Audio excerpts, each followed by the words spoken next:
Hello and welcome to our Project Delta mission statement.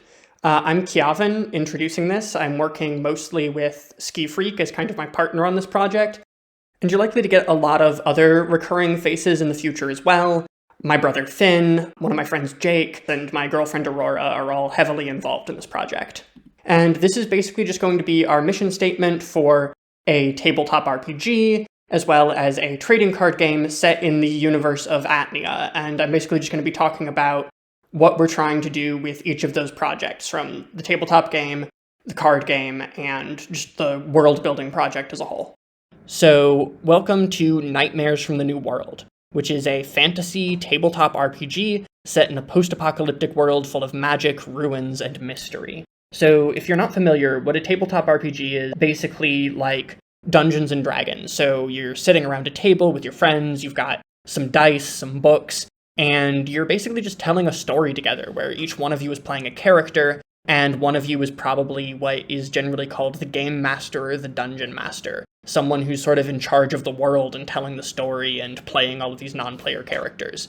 If you're familiar with video game role-playing games, it's kind of like that, but with so much more choice available to you, as you can sort of embody any role, and instead of having a computer respond to you, you actually have a person there who's in charge of the world, and they can react dynamically to your decisions. So, why is this game special? The first thing is that I've been working on this setting for over 6 years. This is a universe that I have poured my heart and soul into, and will continue to for a really long time. I've really loved role-playing games for all of my life. I really like the variety of player expression that is available in a game like D&D, where you have endless races and classes to play in if you include all the expansions.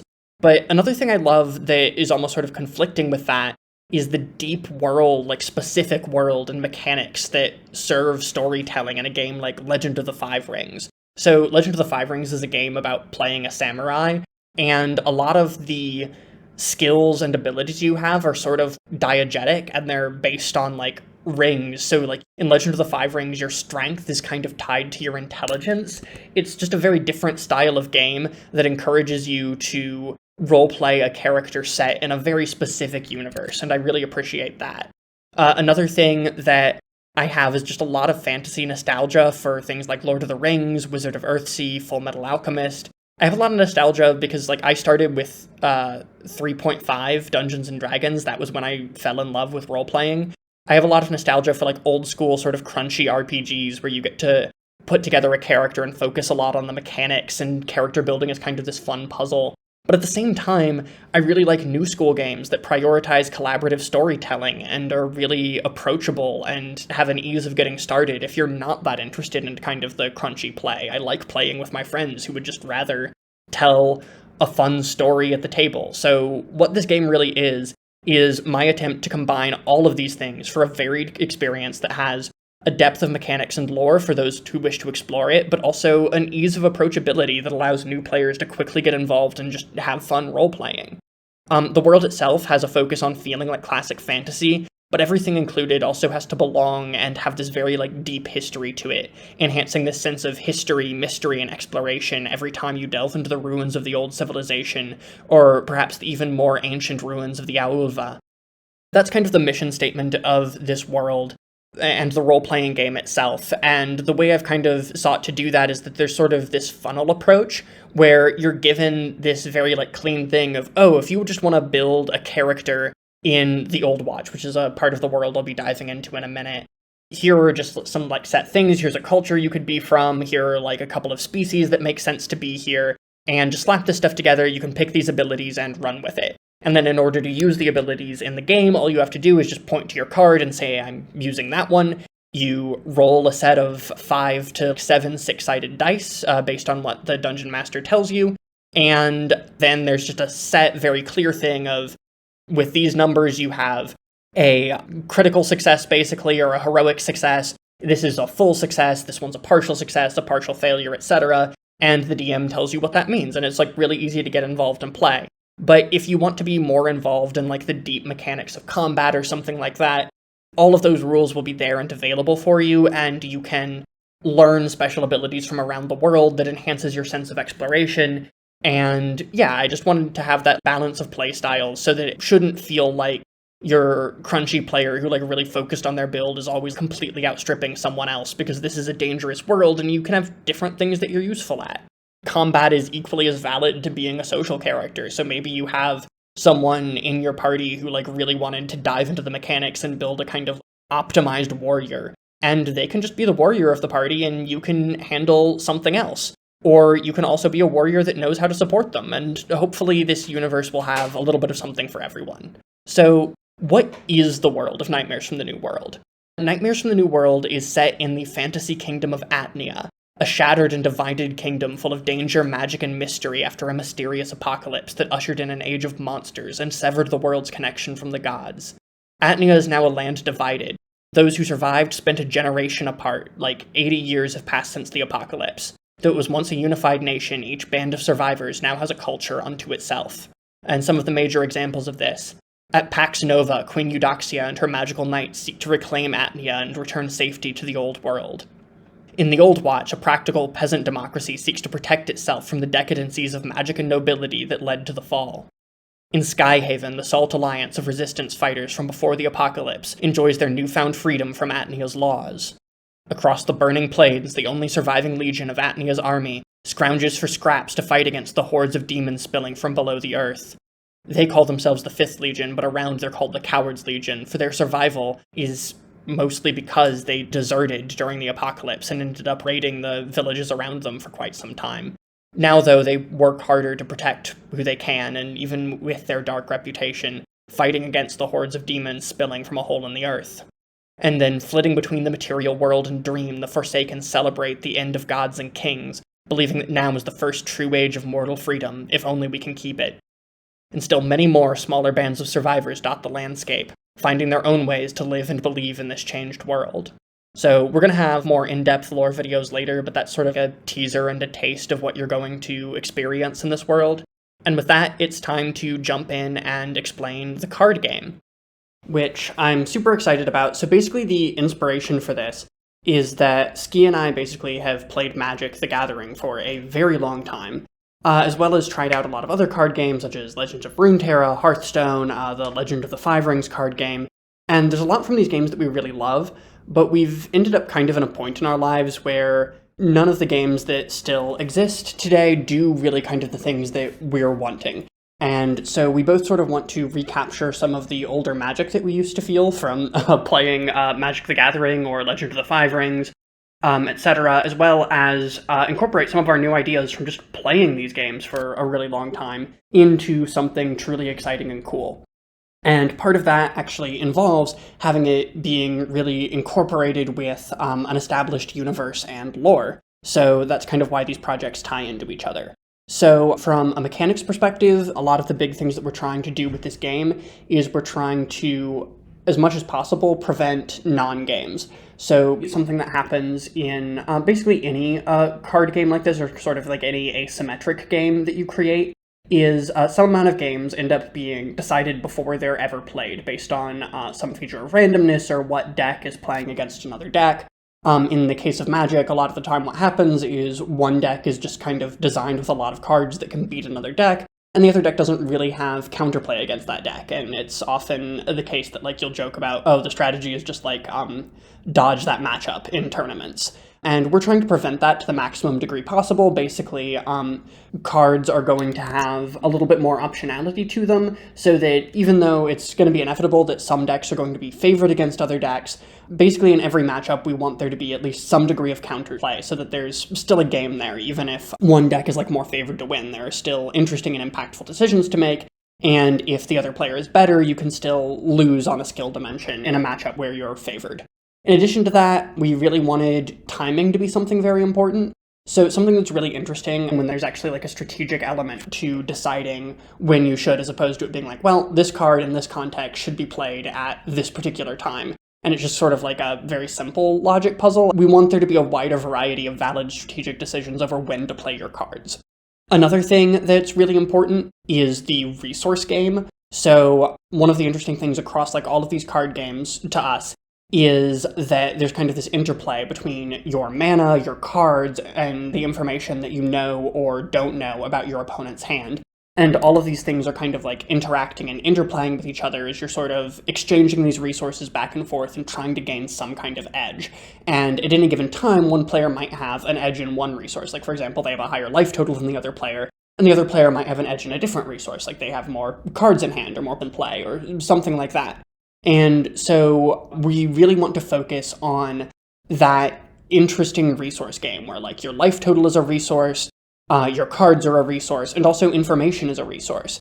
And so from a mechanical perspective, one of the things that we're doing with this is we're really playing with systems where some of your cards may end up revealed, or your opponent doesn't know what cards you may have shuffled back in your deck to gain other cards back in your hand. And there's this like really strong kind of information game going on, as well as a lot of interesting mechanics to sort of preserve this interplay between how many cards you have in hand, etc. So we'll probably talk about this in a lot more depth in a future video. Another thing that's really cool is, again, the lore tie-ins of this game. So a lot of the time in games like this, so in Hearthstone and Legend of Runeterra, you have champions, and the types of cards that you gain access to are based on your champion. In Magic the Gathering, there are like 5 different colors, and you can play mana that allows you to play cards from a certain color, and this kind of like gates certain things so that you can't have every deck do everything, and if you want to invest enough to be able to play certain cards, you're sort of like not necessarily locked out of playing other cards, but it's harder to build your deck in such a way that plays certain other cards, at least too many of them. And these restrictions allow for interesting deck building decisions. And what we really wanted to do was to tie that deeply in with the lore of a well-built universe. And the way we decided to do that was that everything that you play in this game is going to be tied to essentially like what conceptual resource you're paying for it. What we're going to do is have these power sources that are based on things that people actually value in the universe. So there's going to be Arca, which is this chaotic wild energy from the New World that after the apocalypse is just sort of expanding everywhere. And so this is a post-apocalyptic world that is changing wildly, and Arca's the chaos of the future. It's destructive and creative all at once. In opposition to Arca is the other sort of like highly magical source, which is Old World. This romanticization of the past and also drawing from ancient magics that evoke the civilizations that used to exist. Another one is Zelor, which is sort of all about passion, emotion, energy, storytelling. We also have Imminus, which is more about like your reputation among other people, sort of used as a currency. And finally, we have material, like your literal sort of physical resources, the earth itself, the actual stuff that is there, whereas all of the other sort of resources that people trade with each other are conceptual. And so different characters in this universe value these different resources differently, and that kind of is going to determine the vibes of the different factions that you can include cards from, as well as different spells and magic and that sort of thing. And so the really cool thing about all of this is that these sources actually exist diegetically in the world. So you can sort of imagine that when you recruit a soldier to your side, or when you're casting magic, you're actually paying for that soldier with some kind of like either real physical or conceptual currency, or you're actually like sacrificing some of that energy to produce the magic. So in the case of Old World, there's actually like Old World coins, money that people who sort of believe that the Old World is coming back or like it hasn't really left value and will trade for, even though they don't necessarily have physical value in this moment in the New World. On the flip side, there's material, stuff that literally does have physical value in the New World. Food and lumber and stuff that you need to use to actually build and survive. Arca, again, represents kind of the chaotic energy of the New World, as mentioned previously, and so it sort of represents this chaotic magical power that you might hold that can draw people to you or make pacts with demons or something. If you hire a soldier with Zelor, it might actually be that you just gave this like really rousing speech that moved them to your side. Or if you cast a spell with Zelor, it's like very emotion-based magic. Imminus is kind of a flip side to this conceptual thing, whereas Zelor is about emotion. Imminus is about your reputation with the people around you. So if people like really trust you and are like, oh yeah, this guy like did me a solid in the past, like I'll do him a favor now, like that's kind of what Imminus is all about. But the point being that makes all of these really cool is that you're not just spending sort of this abstract concept of mana, that it's actually something that you're using within this world as a currency to either produce a magical effect or rally soldiers to your side, and I think it can add sort of a depth to the flavor of what it gives a unit who, for example, takes Imminus and Zelor in order to summon them. That means that they both need to kind of trust you and also need to really believe in what you're fighting for, and if they get that, then they'll fight on your side, is kind of the idea. So we're really excited to reveal more of that over time. In addition to that, as far as the lore integration goes, I'm really inspired by the old Legend of the Five Rings card game. I think it's one of the best built universes I've seen, both in terms of role-playing games and card games, and one of the really cool things about that card game is that some of the lore was originally explored only on the cards. And even though I'm going to be writing novels in this universe, we're going to have the RPG, which is obviously going to reveal a decent amount of lore. I want there to be stuff that's there for you to explore and find on the cards, so if you're passionate about the universe, you can actually look at the cards and have little revelations based on either the quotes in the flavor text or maybe a character that exists. It's oh, I didn't think that those things connect, but you sort of can realize connections in the universe just based on the cards themselves.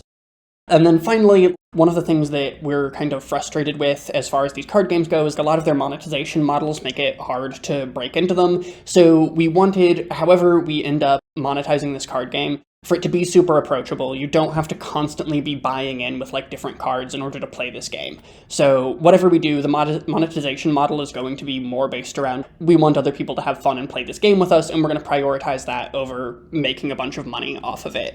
And again, we have several ideas for that. There will be other videos where we dive into more depth on that later as we continue our planning. So there are going to be draft formats, there are going to be constructed deck formats, and the game is going to be both in paper and a digital card game. It's probably going to start off as digital because that's where we can design it and start really testing it. So yeah, I'm really excited for that, for the card game, for the world, for the tabletop RPG, and if you are too, please subscribe to this channel, where you'll get updates about this stuff, and join the Discord, where we'll probably keep you more up to date about ideas as they develop, and you can also interact with us there, talk with us, suggest your own ideas for what we want to do with this, help to work on some of the world building aspects if you want, or test out parts of the card game as we develop them. So yeah. Please come and join us.